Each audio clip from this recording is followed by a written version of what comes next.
Olá, meus irmãos, graças e paz. Meu desejo é que todos estejam bem, cada um tenha uma força aí para enfrentar dias difíceis e momentos como esse que a gente tem passado, mas que a fé seja determinante para você aí encontrar consolo, alegria, para você ser suprido nesse momento onde a gente carece de tanta coisa, né? De companhia, às vezes de proximidade com os amigos, com a família. A gente tá carente, né? Mas eu espero que em Deus você supra aí todas as suas carências. A gente vai ter mais um momento de leitura bíblica, de oração. E o texto que a gente vai ler hoje está em Jó, capítulo 42, verso 5. E é aquele texto onde Jó, no fim do livro, ele declara que ele não conhecia o Senhor. Na verdade, ele conhecia, mas conhecia só de ouvir falar, mas que agora seus olhos haviam contemplado a Deus. Dizem que as pessoas mais inteligentes, mais resilientes, são aquelas que se reinventam em momentos de crise e aproveitam das dificuldades para promover mudanças. Onde muitos murmuram, reclamam, se queixam, né? Se entregam ao desespero, à ansiedade, como se fosse o fim da linha, outros veem nesses momentos de tensão, de dificuldade, a chance de crescer e de finalmente dar aquele passo. A fé promove isso na gente, ela faz a gente olhar para o sofrimento e ver nele significado. Embora alguns críticos e liberais questionem a literalidade e os fundamentos históricos do livro de Jó, nós nos valemos dele com fé. A gente crê na verdade integral desse livro tão precioso. O livro de Jó começa descrevendo ele como um homem bom, íntegro, reto e que se apartava do mal. Eu diria que aparentemente um homem perfeito, né?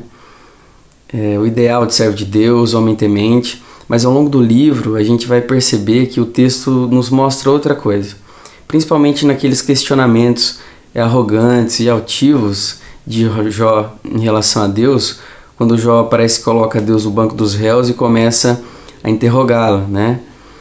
Isso vai mostrar pra gente que essa atitude, né, vai mostrar pra gente que havia ainda alguns redutos na vida de Jó, alguns pecados que ele precisava pôr para fora, precisavam ser revelados, né? Coisas que tinham que ser mudadas ainda na vida desse homem aparentemente perfeito. Duas coisas eu aprendo com isso.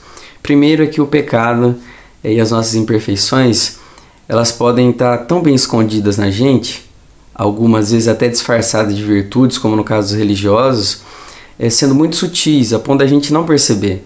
E isso acontece com muita frequência. Em segundo lugar, isso me faz pensar que, embora aparentemente não haja grandes problemas com a gente ou pecados muito escandalosos nas nossas vidas, isso não quer dizer e não significa que a gente não tem nada que mudar ou que a gente já alcançou de alguma forma aí o ideal diante de Deus, né? A vida cristã é um processo crescente e progressivo de aperfeiçoamento. A gente está sendo todos os dias, diariamente conformado à imagem de Cristo.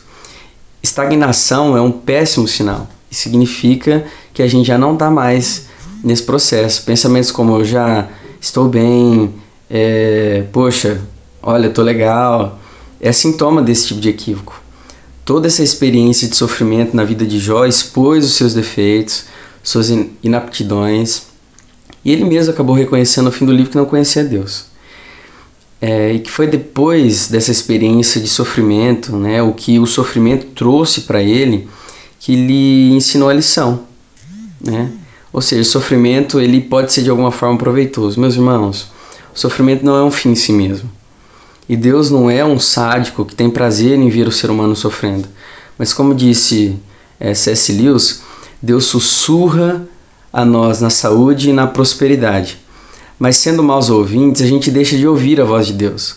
Então ele gira o amplificador por meio do sofrimento. Aí então a gente consegue ouvir o rebumbar da sua voz. O sofrimento é pedagógico e pode promover em nós melhorias, a ponto da gente chegar à conclusão que mesmo parecendo que não há nada de errado conosco, nós temos muita coisa que mudar, ou como disse o próprio Jó, eu não conheço Deus, preciso conhecer. Que esses momentos que a gente está passando, faça isso com a gente, dói. Mas às vezes precisamos reconhecer que nós não conhecemos a Deus, que nós temos muitos defeitos ainda E isso envolve sinceridade, transparência, arrependimento. Depois que Deus se revela a Jó, ao mesmo tempo que ele fica encantado, ele fica envergonhado e se apercebe diante de Deus, ao ver que era pouco claro para ele as noções que ele tinha de quem era o Senhor. Quando Jó progride no conhecimento de Deus, ele progride no conhecimento de si mesmo. Às vezes é isso que está faltando para nós. As palavras no texto original possibilitam para a gente uma tradução alternativa. É como se Jó estivesse confessando: Senhor, eu tinha informações a seu respeito. Ou então, eu conheci histórias, tinha ouvido notícias sobre o Senhor.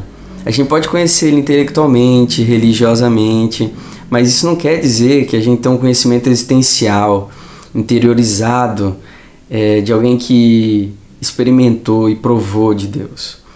A palavra usada aqui para olhos pode indicar não apenas a visão de olhos naturais, né? Mas também uma profunda percepção espiritual. Jó viu a Deus com os olhos da alma. Essa experiência que a gente está tendo, por mais dolorosa que ela seja, ela pode proporcionar para a gente grandes oportunidades para a gente melhorar, para a gente mudar e continuar nesse processo crescente de conformação a Jesus Cristo. Ele se revelou para nós para ser referência e padrão. Então a gente tem que continuar nisso. Se a gente ainda não o conhece, que a gente aproveite esse momento para mudar e que ele possibilite a gente conhecê-lo, tá bom? Vamos orar. Pai, nós queremos te agradecer porque o Senhor é gracioso conosco e mesmo em meio à dor, à dificuldade, o Senhor provê para a gente consolo. O Senhor enxuga as nossas lágrimas, ministra paz aos nossos corações. Muitas vezes, ó Deus, silenciando o medo. E o Senhor faz isso com o seu amor. Obrigado que a gente pode até ter falta de algumas coisas, mas não nos falta, ó Deus, o seu cuidado. A gente tem certeza e convicção disso. Ajude-nos a descansar nessa verdade. Que o Senhor, ó Deus, dê pra gente sensibilidade, percepção, para se aproveitar desses momentos e alcançar mudanças. Dar finalmente aquele espaço, ó Deus, que até agora a gente não deu, e com determinação e com fé mudar as nossas vidas. Que o seu Espírito nos transforme. Isso é impossível para nós. Ajude-nos a pensar com a mente de Cristo. Ajude-nos, ó Deus, a sermos guiados não pelo medo, não pelas informações dos homens, mas pela condução, pela verdade, a guia do Espírito Santo e por aquilo que o Senhor ministra a nós, ó Deus, através da sua palavra, através do Evangelho, que é boa nova para cada um de nós. Que o Senhor nos engrandeça, que o Senhor nos faça mais do que vitoriosos, que o Senhor nos conduza ao triunfo, Pai, e que o Senhor faça isso por meio de Jesus Cristo, o amado Filho e o nosso Salvador suficiente.